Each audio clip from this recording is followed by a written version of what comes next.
Let's make the easiest cocktail. So take 3 chopped carrots and boil them in a pressure cooker. Cook the carrots until 2 whistles and then keep them aside for cooling. Take the juice jar and add 2 scoops of vanilla ice cream.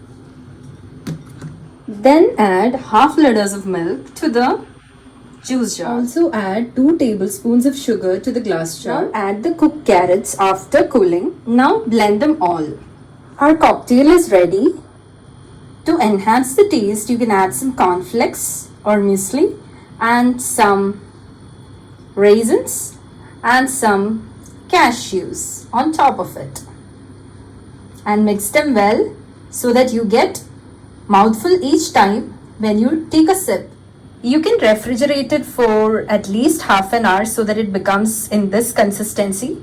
If you have more time, then you can refrigerate it for like 2 to 3 hours so that it becomes thick and then it becomes more tasty.